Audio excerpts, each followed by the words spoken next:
Hello नमस्कार साथियों। मैं दीपेश मेहरा आज की इस क्लास में आपका स्वागत करता हूं। आज की इस क्लास में अपन बात करेंगे हीम कैटाबॉलिज्म के बारे में। जो अपना हीमोग्लोबिन होता है उसमें जो हीम पार्ट होता है उसका कैटाबॉलिज्म के बारे में यहाँ पे अपन डिस्कस करेंगे आज की इस क्लास में। सबसे पहले अपन देखते हैं हीमोग्लोबिन के बारे में कि हीमोग्लोबिन क्या होता है, ये किस किस से बना होता है, इसमें कौन कौन से पार्ट होते हैं, उसके बारे में अपन यहाँ पे चर्चा करेंगे। तो haemoglobin is a important constituent of RBC.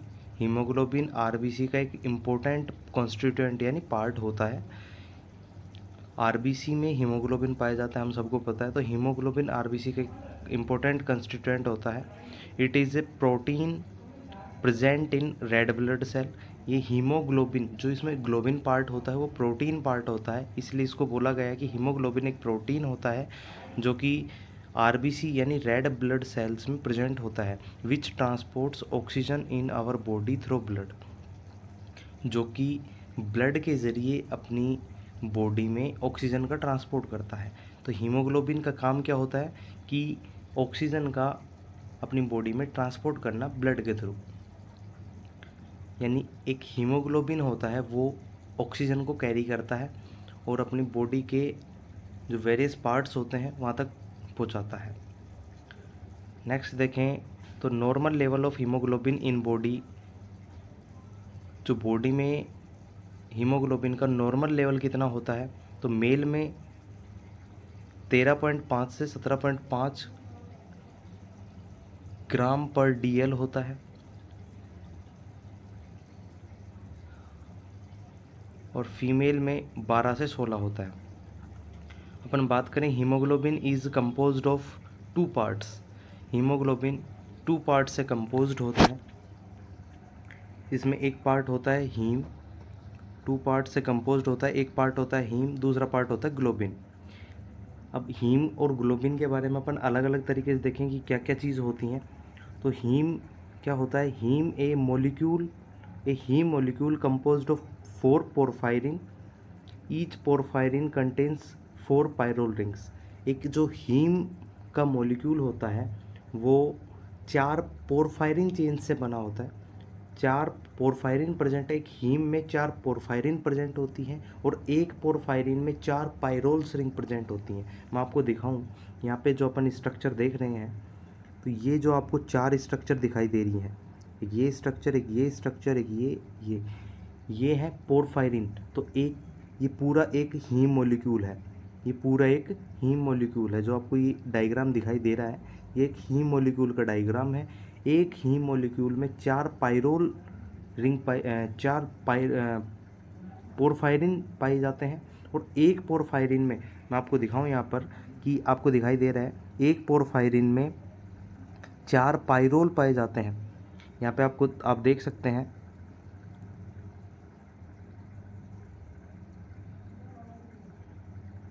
एक पोरफायरिन में 4 पायरोल। यहाँ पे आपको 4 पी जो लिखा हुआ है, पी का मतलब यहाँ पे पायरोल से है, और बीच में एक आयरन यानी फेरस का मॉलिक्यूल पाया जाता है जो कि 4 पायरोल से जुड़ा होता है। और इस पूरी एक स्ट्रक्चर को एक पोरफायरिन बोलते हैं और 4 पोरफायरिन मिलके एक हीम का मॉलिक्यूल का फॉर्मेशन करते हैं।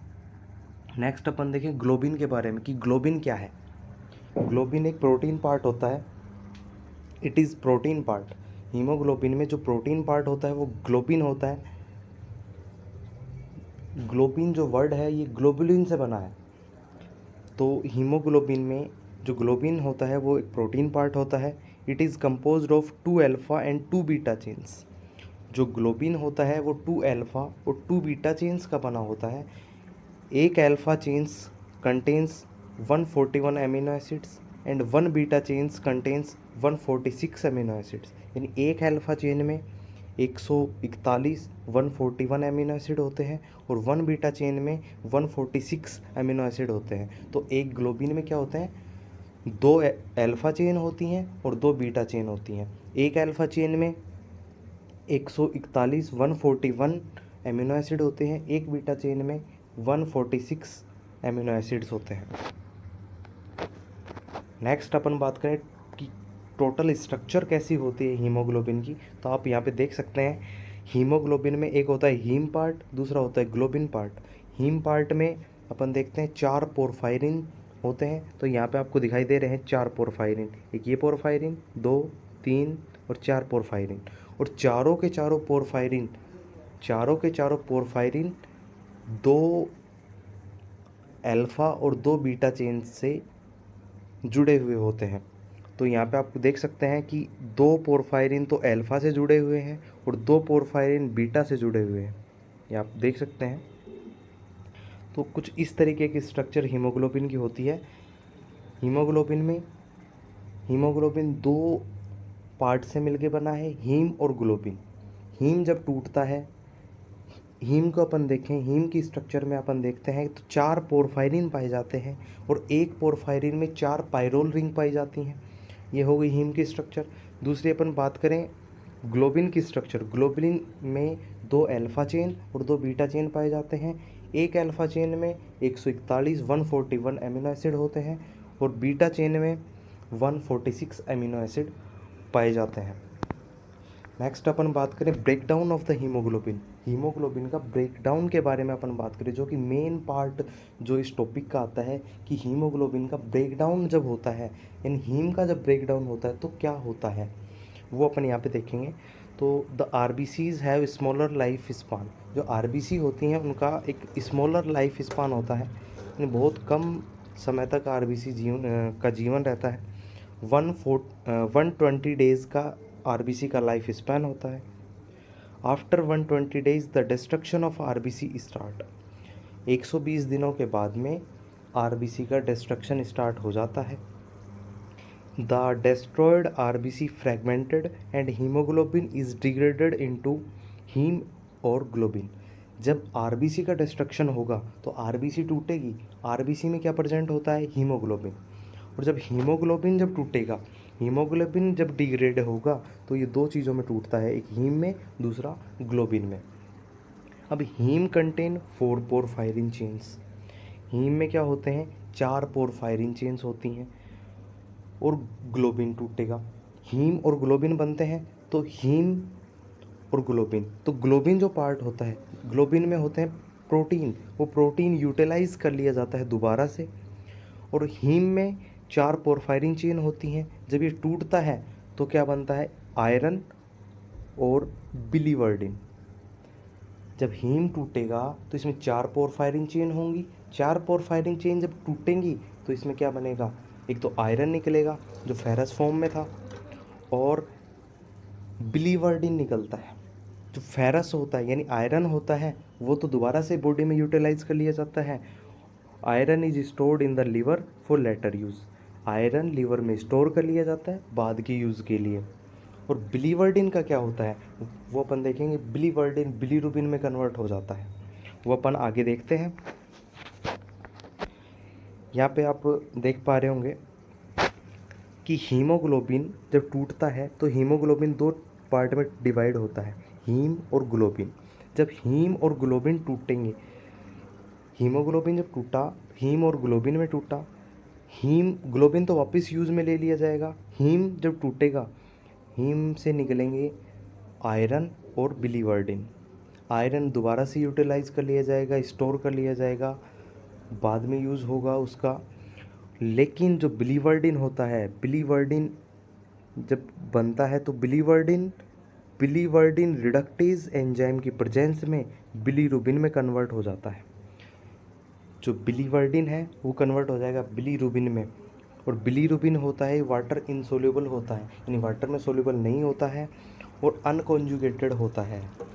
जो बिलीवर्डिन होता है, यानी बिलीवर्डिन से बिलीरुबिन जब बनता है तो बिलीरुबिन अनकॉन्जुगेटेड फॉर्म में मिलता है। और जब ये अनकॉन्जुगेटेड बिलीरुबिन होता है ये ब्लड में प्रेजेंट होगा और ब्लड से ये ट्रांसपोर्ट हो जाता है लीवर में। जो बिलीरुबिन है ये ट्रांसपोर्ट हो जाता है लीवर में।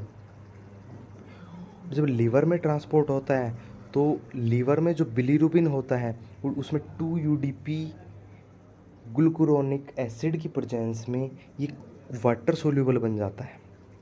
जो बिलीरुबिन है ये लीवर में पहुंचेगा ब्लड के थ्रू, लीवर में 2 UDP ग्लूकुरोनिक एसिड की प्रेजेंस में जो बिलीरुबिन है ये वाटर सोल्यूबल हो जाता है और ये जिस फॉर्म में पाया जाता है उसको बोलते हैं बिलीरुबिन डाईग्लूकुरोनाइड। तो सबसे पहले अपन ने देखा कि हीमोग्लोबिन टूटा, हीमोग्लोबिन टूटेगा हीम और ग्लोबिन में। ग्लोबिन का क्या होगा, वापस यूटिलाइज कर लिया जाएगा। हीम का क्या होगा, हीम 2 पार्ट में डिवाइड होता है, आयरन में और बिलीवर्डिन में। आयरन लेटर यूज़ के लिए लिवर में स्टोर्ड हो जाता है। और बिलीवर्डिन का क्या होता है, बिलीवर्डिन रिडक्टेज एंजाइम की प्रेजेंस में बिलीरुबिन में कन्वर्ट हो जाता है, जो कि बिलीरुबिन अनकॉन्जुगेटेड फॉर्म में पाया जाता है, वाटर इनसोल्यूबल होता है। और जब बिलीरुबिन ब्लड में प्रेजेंस होता है और ब्लड के थ्रू जब ये लिवर में पहुंचता है तो लिवर में 2 UDP ग्लूकुरोनिक एसिड की प्रेजेंस में जो बिलीरुबिन है ये कन्वर्ट हो जाता है बिलीरुबिन डाईग्लूकुरोनाइड में। और जब बिलीरुबिन डाईग्लूकुरोनाइड में कन्वर्ट होने के बाद में ये कॉन्जुगेटेड फॉर्म में आ जाता है। और कॉन्जुगेटेड फॉर्म में आने के बाद में ये बाइल डक्ट के थ्रू इंटेस्टाइन में आता है। बिलीरुबिन बाइल डक्ट के थ्रू इंटेस्टाइन में आएगा। अब इंटेस्टाइन में क्या होता है, ये बहुत इंटरेस्टिंग बात है कि इंटेस्टाइन में आने के बाद में बिलीरुबिन डाईग्लूकुरोनाइड का क्या होता है। तो इसका होता है इंटेस्टाइन में आने के बाद में कुछ पार्ट तो इसका ये कन्वर्ट हो जाता है यूरोबिलिनोजन में। अब यूरोबिलिनोजन और स्टीरोबिलिनोजन दो यहाँ पे अपने को चीज़ देखने को मिलती हैं। तो कुछ पार्ट तो इसका रिएब्जॉर्ब हो जाता है यूरोबिलिनोजन का। जो बिलीरुबिन डाईग्लूकुरोनाइड था इंटेस्टाइन में आने के बाद में यूरोबिलिनोजन में कन्वर्ट होता है। और यूरोबिलिनोजन का कुछ पार्ट जो रिएब्जॉर्ब हो जाता है इंटेस्टाइन के थ्रू, वो तो आगे जाके यूरिन में यूरोबिलिन के रूप में निकलता है। और कुछ पार्ट जो इंटेस्टाइन में ही बच जाता है वो स्टीरोबिलिन के रूप में फीसेस में, जो अपन फीकल मटेरियल स्टूल जब पास आउट करते हैं तो स्टूल में अपने को देखने को मिलता है स्टीरोबिलिनोजन। तो कुछ इस तरीके का अपना हीमोग्लोबिन का ब्रेकडाउन होता है। तो एक बार दोबारा से अपन देखें कि क्या क्या होता है। तो सबसे पहले हीमोग्लोबिन होता है। हीमोग्लोबिन 2 पार्ट में डिवाइड होता है, हीम और ग्लोबिन में। ग्लोबिन प्रोटीन पार्ट होता है जो दोबारा से बॉडी के द्वारा यूटिलाइज कर लिया जाता है। हीम होता है, हीम जब टूटता है तो इसमें फेरस जो आयरन होता है वो आयरन दोबारा से लिवर में स्टोर हो जाता है लेटर यूज़ के लिए, बाद में उसका यूटिलाइज होता है। और जो हीम होता है टूटेगा, फेरस में आयरन वापस लिवर में स्टोर हो जाएगा, बिलीवर्डिन बनता है साथ में।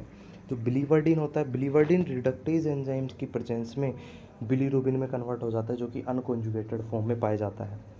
तो unconjugated water insoluble bilirubin, unconjugated और वाटर इनसोल्यूबल, ये ब्लड के थ्रू लीवर में पहुंचाया जाता है। अब लीवर में जाने के बाद में क्या होता है, लीवर में जाने के बाद में 2 UDP ग्लूकुरोनिक एसिड की प्रेजेंस में जो बिलीरुबिन है ये बिलीरुबिन डाईग्लूकुरोनाइड में कन्वर्ट हो जाता है, जो कि कॉन्जुगेटेड फॉर्म में पाया जाता है। और ये फिर बाइल डक्ट के थ्रू, ये बाइल डक्ट के थ्रू इंटेस्टाइन में आता है और इंटेस्टाइन में ये कन्वर्ट हो जाता है यूरोबिलिनोजन। अब यूरोबिलिनोजन का कुछ पार्ट तो क्या होता है दोबारा से रीअब्जॉर्ब कर लिया जाएगा इंटेस्टाइन के थ्रू। और रीअब्जॉर्ब होता है तो वापस ब्लड में आ गया। और वो जब किडनी जब फिल्टर करती हैं ब्लड को तो उस टाइम पे यूरोबिलिन के रूप में अपने जो यूरिन होता है यूरिन में पास आउट कर दिया जाता है, यूरिन के साथ पास आउट कर दिया जाता है। लेकिन जब कुछ पार्ट इसमें इंटेस्टाइन में पाया जाता है, वो इंटेस्टाइन का जो पार्ट में पाए जाने वाला पार्ट होता है वो अपने फीसेस में, यानी जब अपन स्टूल पास आउट करते हैं तो स्टूल के साथ में स्टीरोबिलिन के रूप में ये एक्सक्रीट आउट कर दिया जाता है। तो कुछ इस तरीके का अपन ने यहाँ पे देखा कि सबसे पहले अपन ने बात की कि हीमोग्लोबिन क्या होता है। हीमोग्लोबिन के बाद में अपन ने इसका देखे कि इसके पार्ट क्या क्या होते हैं। हीम के बारे में देखा, ग्लोबिन के बारे में देखा। उसके बाद में अपन ने जो मोस्ट इम्पोर्टेंट टॉपिक जो यहाँ पर आता है, break down of the haemoglobin.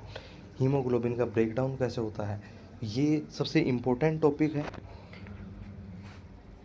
ये आपको एग्ज़ाम में ब्रेकडाउन ऑफ द हीमोग्लोबिन या हीम कैटाबॉलिज्म पाथवे या फिर fate of RBC, destruction of the RBC, in form में आपको देखने को मिल सकता है। लेकिन ये इम्पोर्टेंट टॉपिक है, ध्यान से पढ़िएगा। तो आज इस क्लास में इतना ही रखते हैं। नेक्स्ट क्लास में मिलते हैं आपके साथ एक इसी से रिलेटेड टॉपिक। जब हीमोग्लोबिन जब टूटता है तो बिलीवर्डिन बनता है, बिलीरुबिन बनता है, और बिलीरुबिन का एक्सेस अमाउंट हो जाता है तो जॉन्डिस होता है। तो अपन नेक्स्ट क्लास में बात करेंगे जॉन्डिस के बारे में कि जॉन्डिस क्या होता है, इसके टाइप्स क्या क्या होते हैं, कोजेज़ क्या क्या होते हैं। तो आज की क्लास में इतना ही रखते हैं। Thank you.